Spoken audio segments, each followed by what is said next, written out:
சென்னை கீழ்ப்பாக்கத்தில் காஞ்சிபுரம் ஏகாம்பரநாதர் கோவிலுக்கு சொந்தமான வளாகத்தில் இந்து சமய அறநிலையத்துறை சார்பில் நடைபெறும் அனைத்துலக வள்ளலார் மாநாட்டினை தொடங்கி வைத்து முதலமைச்சர் மு.க. ஸ்டாலின் அவர்கள் உரை நிகழ்த்தி வருகிறார். அந்த காட்சிகள். வள்ளலார் சன்மார்க்க அன்பர்கள், சுவாமி பத்மேந்திர அவர்களே, திரு சண்முகமூர்த்தி அவர்களே, திரு ராமபாண்டரகன் அவர்களே, டாக்டர் செல்வ மாதரசி அவர்களே, திரு அறிவழகன் அவர்களே, திரு செல்வகுமார் அவர்களே, இந்த அமைப்புகளை சார்ந்த நிர்வாகிகளே, சிறப்பு விருந்தினராக பங்கேற்று சிறப்பித்துக் கொண்டிருக்கக்கூடிய பெருமதிப்பிற்குரிய இந்து ராம் அவர்களே, என்னுடைய அன்பிற்கினிய சுகி சிவம் அவர்களே, அரசு அலுவலர்களே, நிலைக்குழு தலைவர் திரு சிற்றரசு உள்ளிட்ட உள்ளாட்சி அமைச்சருடைய பிரதிநிதிகளே, பத்திரிகை மற்றும் ஊடகத்துறை சார்ந்த நண்பர்களே, உங்கள் அனைவருக்கும் என்னுடைய அன்பான வணக்கம். பெருமமிகு சென்னைன்னு வள்ளலார் போற்றிய சென்னையில அவர் காட்டின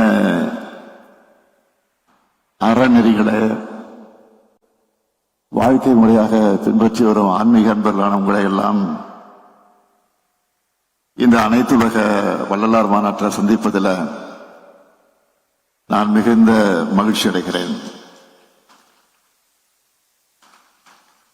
வள்ளலார் பாடுவதற்காக எடுத்துக்கொண்ட திருவாரூரை சார்ந்தவர் என்ற பெருமையோடு இந்த மாநாட்டில் நாம் பங்கேற்க வந்திருக்கிறேன். இந்த மாநாட்டை மிக சிறப்பாக ஏற்பாடு செய்திருக்கக்கூடிய மாண்புமிகு அறநிலையத்துறை அமைச்சர் திரு சேகர்பாபு அவர்களுக்கும்,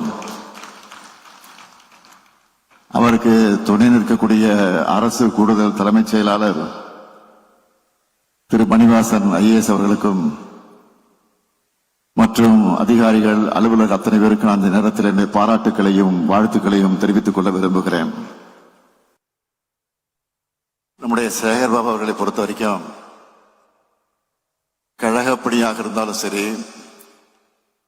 அரசின் சார்பில் நடைபெறக்கூடிய ஆன்மீக பணிகளாக இருந்தாலும் சரி, அதை சிறப்பாக செஞ்சு தான் செயல்பாபு தான் என்பதை தொடர்ந்து நிரூபிக்கக்கூடியவர். இந்த மாநாட்டையும் ஆன்மீக அன்பர்கள் அனைவரையும் அழைச்சு அமைதியோடும் அழகோடும் ஏற்பாடு செஞ்சு நம்முடைய அன்பை பெற்றிருக்கிறார். சேகர்பாபு அவர்களை பொறுப்பேற்றதற்கு பிறகுதான் அறநிலைத்துறை இவ்வளவு சிறப்பாக விரைவாக செயல்பட முடியுமா என பலரும் வியப்போடு பார்க்க தொடங்கினாங்க. அறநிலைத்துறையில நம்ம திராவிட மாடல் அரசு செஞ்சிருக்கக்கூடிய எண்ணற்ற சாதனைகள் சிலவற்றை மட்டும் நான் சொல்ல விரும்புகிறேன். தமிழ்நாட்டு வரலாற்றிலே இல்லாத அளவுக்கு 20 ஆண்டுகள் முதல் 100 ஆண்டுகள் வரை குடமுழுக்கு விழாக்கள் நடைபெறாத 4192 கோயில்களில் திருப்பணிகள் மேற்கொண்டு குடமுழுக்கு நடத்தப்பட்டிருக்கு.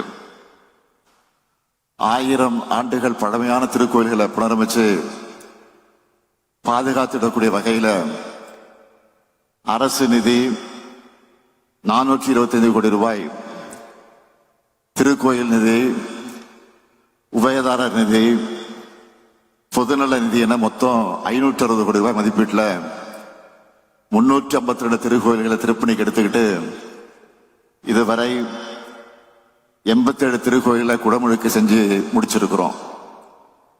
அது மட்டுமல்ல, 12,931 திருக்கோயில்கள்ல 8,100 கோடி ரூபாய் மதிப்பீட்டில் 29,479 திருப்பணிகள் நடந்துகிட்டு இருக்கு.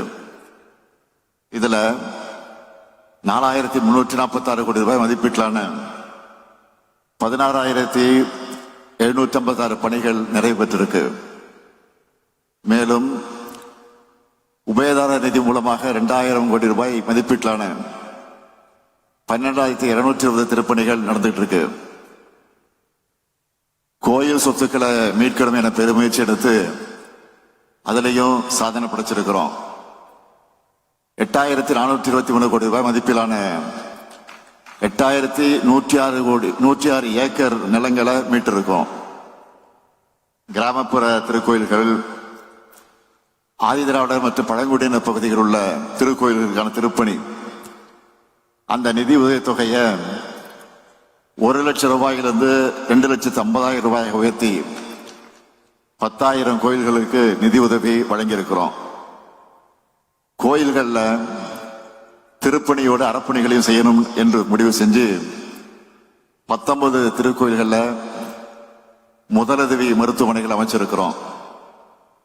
ஏழை எளிய குடும்பங்களை சார்ந்தவர்களுக்கு 4 கிராம் தங்கத்தாலி, பட்டுப்புடவை, பட்டு வேஷ்டி உள்ளிட்ட 70,000 மதிப்புள்ள சீர்வரிசைகளோட திருக்கோயில் சார்பா 2,800 திருமணங்களை நடத்தி வச்சு முடிச்சிருக்கிறோம். 165 மாற்றுத்திறனாளி இணையர்களுக்கும் திருமணங்கள் நடைபெற்றிருக்கு. 2 திருக்கோயில்களை செயல்பட்டு வந்த நாள் முழுவதும் அன்னதான திட்டத்தை இப்போ 12 திருக்கோயில்களுக்கு விரிவுபடுத்தி இருக்கிறோம். 764 திருக்கோயில்ல ஒருவேளை அன்னதான திட்டத்தை செயல்படுத்திட்டு இருக்கோம். திருக்கோயில்களை தலவரலாறு, தலப்புராணம், கட்டடக்கலை, கல்வெட்டுகள் குறித்த 514 தொன்மையான அரிய நூல்களை மறுபதிப்பு செஞ்சு வெளியிட்டிருக்கிறோம். இப்போ நான் சொன்ன சாதனைகள் எல்லாம் குறைவுதான். பெரிய சாதனை புத்தகத்தினுடைய சில பக்கங்கள் தான். ஏராளமான சாதனைகள் இருக்கு. கடந்த ஆண்டு 5 லட்சத்துக்கு மேற்பட்டோர் கலந்து கொண்ட அனைத்துலக முத்தமிழ் முருகர் மாநாட்டை நடத்தி எல்லாரையும் திரும்பி பார்க்க வச்சோம். இன்னைக்கு அனைத்துலக வள்ளலார் மாநாட்டை நடத்திக்கிட்டு இருக்கிறோம். வள்ளலார ஏன் நாம் உயர்த்தி பிடிக்கிறோம் என்றால், வாடிய பயிரை கண்டபோதெல்லாம் வாடினேன் என்று சொல்லி உலகைக்கு தனிப்பெரும் கருணை என்ற அன்பு வழியை போதித்தவர் வள்ளலார் அவர்கள். அவரது வழியில்தான் நமது திராவிட மாடல் அரசும் ஏழை எளிய மக்களுக்காக செயல்படுகிறோம். ஏழை மக்களின் பசியை பிணி என்று சொன்னார் வள்ளலார். அந்த பிணியை ஒழிக்கும் மருந்துதான் நமது திராவிட மாடலுடைய திட்டங்கள்.